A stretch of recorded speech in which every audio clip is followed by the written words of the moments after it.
Welcome back, everybody, to another deep dive. This time, we're going to try to tackle something that I think a lot of people struggle with, which is feeling confident speaking English. It's such a common goal. It is. Yeah. And so much so that, people are even making YouTube videos about it.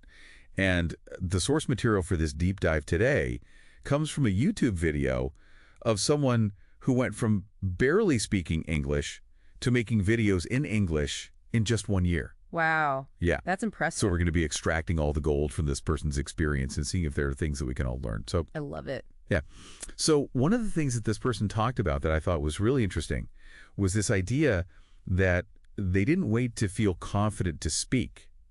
They said that confidence was a result of speaking, not something that you need to have beforehand.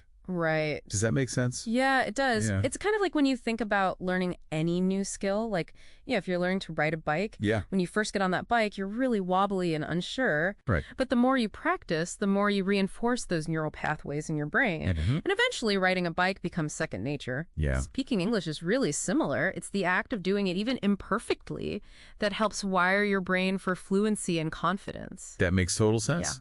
And this person really took that to heart. It seems like, from what they were saying in the video, they said they put themselves in all sorts of situations that push them out of their comfort zone. Like they even talked about ordering food in English, even though they felt really awkward about it. Oh, yeah. I can definitely see how that would be a very real-world application of, pushing past your comfort zone. Yeah. Like how many of us, if we're traveling in a country where we don't speak the language very well, we kind of avoid those situations, right? Right. Yeah. Absolutely. It's like the opposite of that.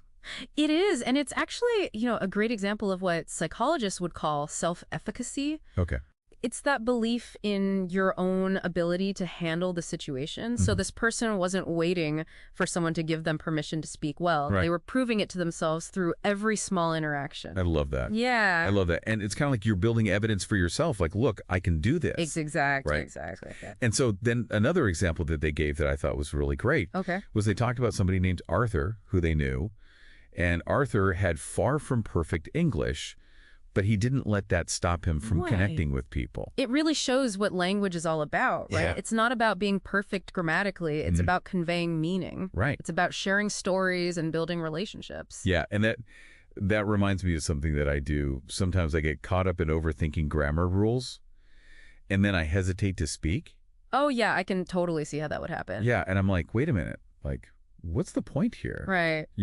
It's easier to fall into that trap of perfectionism, especially when you're learning a new language. Yeah. But this story about Arthur, it reminds us that fluency isn't about eliminating every single mistake. Right. It's about being able to communicate even if your English isn't flawless. That's a great point. Yeah. So, we've been talking about external versus internal validation. How do we actually cultivate that internal confidence? Because this person made a point of saying, you can't just base it on what other people tell you. Right. That's a great question. Yeah. And it's such a crucial point because if you're only relying on external validation for your confidence, it can be so fragile. Right. One critical comment could just shatter it. Yeah. So you have to build that internal confidence, and it takes a shift in perspective. Okay. It's about recognizing your own progress, acknowledging your strengths, and celebrating even the smallest wins. Okay. It's about focusing on what you can do rather than dwelling on what you can't do yet. Right. It's about reframing mistakes as opportunities to learn rather than seeing them as failures. Okay. Yeah, I like that. Yeah. I like that a lot. Yeah. That's really good. Yeah. It's really about changing how you think about it. Yeah. And this person talked about something else that I thought was really interesting. Okay. They said that they would intentionally make mistakes. What? Yeah, like as a way to kind of get over the fear of messing up. That's so interesting. I know, right? Yeah. It sounds counterintuitive. But does. But by doing that, by deliberately making mistakes, you're basically taking away the power of those mistakes. Right, like it doesn't matter anymore. Right, doesn't matter if you make a grammatical error or mispronounce a word. Yeah. Because you're doing it on purpose. Yeah. And then you can focus more on what you're trying to actually say. I like that a lot. Yeah. And then another thing that they talked about that I thought was really great was this idea of celebrating small wins. Yes. Like little victories. along the way. Absolutely. How important is that? It's super important. Yeah. It's essential for building momentum and staying motivated. Uh-huh. Every time you order a coffee in English or have a conversation without completely freezing up, Yeah.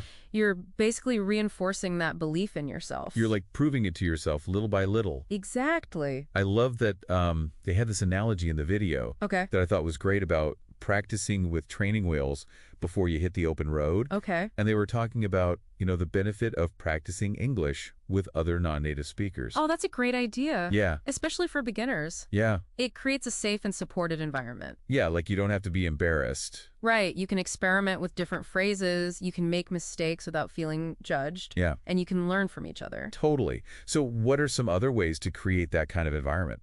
Well, joining a conversation group can be really helpful. Yeah. It's more a structured setting where you can practice in a social context. Right. You can have discussions, Yep. you can share your opinions, Right. and you can learn from the perspectives of other learners. I bet those groups are really encouraging. Oh, yeah, definitely. Yeah. Because you're all kind of going through it together. You're all facing the same challenges. Yeah. You're celebrating each other's successes. Yeah, you're not alone. Exactly. Love that. So this person also emphasized the power of preparation. Really? Yeah, even for everyday conversations. That's something that I should probably do more often. Yeah, it's easy to just wing it, Yeah. but even a little bit of planning can really boost your confidence. Okay, so for someone like me, what does that look like? Well, it could be something as simple as just jotting down a few key phrases that you Okay. want to use. Maybe anticipate potential questions and practice your responses. Okay. Or you could even just mentally rehearse the conversation in your Oh, head. that's a good idea. Yeah. Like I'm giving myself a script. Right, you're giving your brain a roadmap, Yeah. so you're not as overwhelmed in the moment. I like that. And it can also reduce anxiety because you're not putting so much pressure on yourself to come up with everything right there on the spot. Yeah.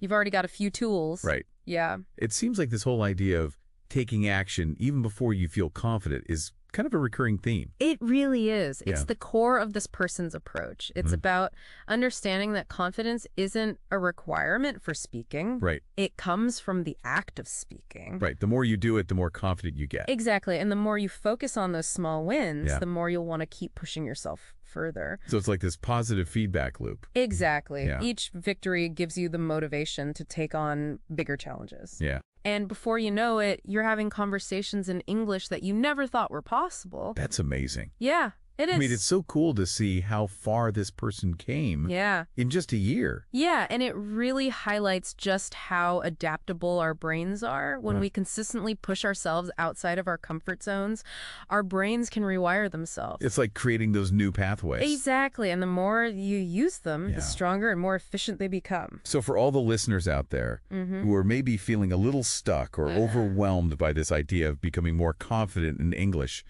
what do you think is the most important takeaway from this deep dive? I would say it's the power of small steps. Okay. Don't try to do too much at once. Yeah. Focus on making gradual changes that you can build on over time. It's like that saying, a journey of 1,000 miles begins with a single step. Exactly. So identify one specific area you want to improve in and then break it down into smaller goals. Okay. For example, if you're struggling with ordering food at restaurants, Yeah. maybe practice a few common phrases Right. beforehand. Okay. Or if you're feeling really intimidated by speaking in groups, Yeah. you could start by just contributing a single comment or question Right. during a meeting. Okay. Yeah, and I think it's also important to celebrate those achievements, right? Absolutely. Like, no matter how small they seem, Yes, acknowledge your progress Yeah. and give yourself credit. because those small wins, Uh-huh. they can be huge motivator. They really are. They reinforce that belief in yourself and make those bigger goals feel less daunting. Yeah, this whole deep dive has made me rethink how I approach speaking English. Uh-huh. I tend to get so caught up in the little details Right. and worry about making mistakes. It's easy to fall into that trap. Yeah, but, mistakes are going to happen. Right. They're inevitable, and they're actually really valuable learning opportunities. Yeah, that's a good point. So instead of trying to avoid mistakes, Yeah. try to see them as part of the process. Right. And instead of waiting for confidence to just appear, Uh-huh. start taking action, even if it's just in small ways. Okay, I like that. The more you speak, the more confident you become. So to wrap things up, let's leave our listeners with something to think about. Okay. What if the biggest obstacle to speaking English confidently isn't your vocabulary Uh-huh. or your grammar Right. or even your accent, Yeah. but your belief in yourself? What if the key to unlocking your full potential is just embracing the power of your own voice? Even with all the imperfections. Exactly. That's a great thought. I love that. Yeah. So thank you for joining us on this deep dive into building confidence in speaking English. Yeah. Thanks for listening, everybody. We hope you got a lot out of it. Yeah, and that you're feeling inspired to take action. And remember, confidence isn't something you find, it's something you create. Exactly. And with the right mindset and the willingness to embrace the journey, Yeah. you can achieve both fluency and confidence in speaking English. Until next time, keep practicing, keep learning, and keep believing in We'll yourself. see you soon.